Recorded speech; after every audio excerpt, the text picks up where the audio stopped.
Olá, tudo bem? Tudo jóia com vocês? Sejam bem-vindos novamente à aula. Vamos resolver as atividades de física do primeiro ano, do volume 3, do plano de estudo doutorado, as atividades do primeiro ano. Hoje na aula vamos resolver as atividades da semana 2, os exercícios 1, 2, 3 e 4.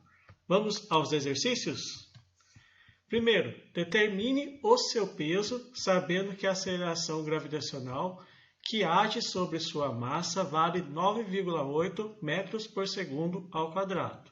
Primeira coisa, meus amigos, o que é peso? Peso é uma força de atração exercida entre corpos que apresentam massa e direcionada sempre para os seus centros. Ou seja, o planeta Terra ele tem massa, então ele cria um campo gravitacional ao seu redor.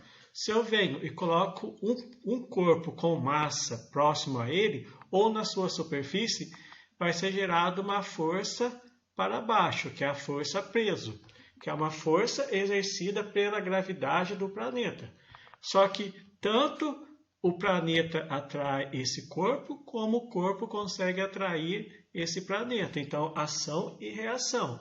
Temos ação e reação, ou seja, os dois corpos se atraem. Em relação a isso, você deve pegar a sua massa e deve multiplicar pelo valor da aceleração da gravidade e achar seu peso. Em relação a mim, que sou o professor Claudinei, eu possuo 75 quilos. Então, o meu peso é dado pela fórmula.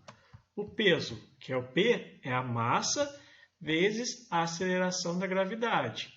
Ou seja, o meu peso é a massa, que é o M, vezes o G. O G vale 9,8 metros por segundo ao quadrado.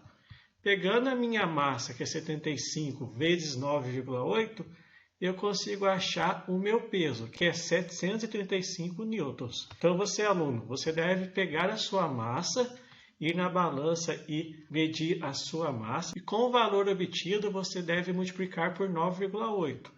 Assim você vai achar o seu peso. O meu peso é 735 newtons, beleza? Atividade 2. Descreva brevemente qual a relação da massa com a inércia de um corpo. Primeiro, massa é uma quantidade de matéria em um corpo. Em relação a isso, a massa pode ser também a medida da inércia com que um corpo responde a qualquer esforço realizado para colocá-lo em movimento, pará-lo ou alterar seu estado de movimento. Se ele está em repouso, o corpo tende a ficar em repouso.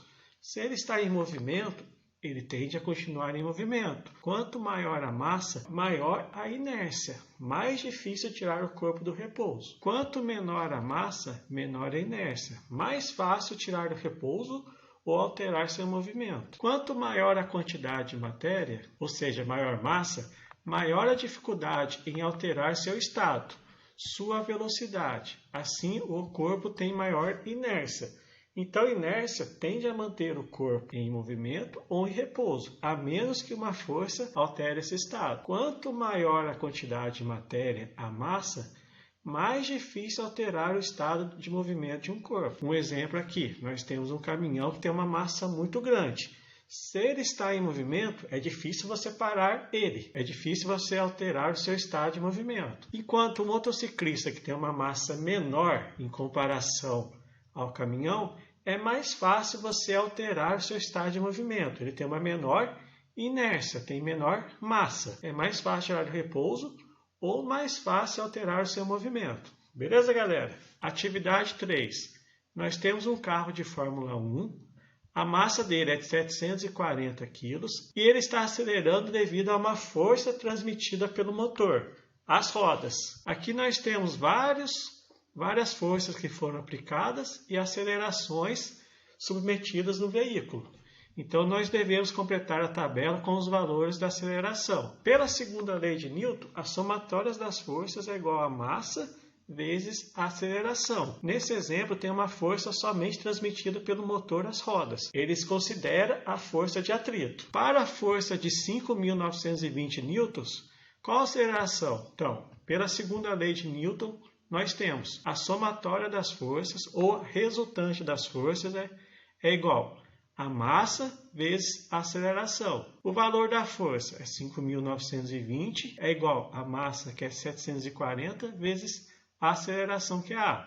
Queremos obter o valor do A. Iremos passar 740 dividindo e obtemos que a aceleração para 5.920, que é a força, é igual a 8 metros por segundo ao quadrado. Então, o valor da aceleração para a força de 5.920 é 8 metros por segundo. Vamos fazer a mesma coisa para 7.400 e 8.880. Então, para a força de 7.400 newtons, qual o valor da aceleração? Utilizando a mesma fórmula, somatória das forças é igual a massa vezes a aceleração. A força é 7.400 igual a 740 vezes A. Passando esse valor dividindo, obtemos para a força de 7.400 newtons o valor de aceleração igual a 10 metros por segundo ao quadrado. E para a força de 8.880 newtons, vamos utilizar a mesma fórmula. Somatória das forças é igual a massa vezes a aceleração. Substituindo o valor da força, que é 8.880, é igual a 740 vezes A. Passando esse valor dividindo, obtemos que a aceleração é 12 metros por segundo ao quadrado. Beleza? Completada a tabela. Agora o exercício 4. Suponha um corpo de massa 10 kg. Temos um corpo de massa 10 kg. Existem duas forças que estão agindo no corpo. Uma força F, maiúscula, da esquerda para a direita, e uma força contrária, que pode ser a força de atrito. Então, temos duas forças com sentidos opostos.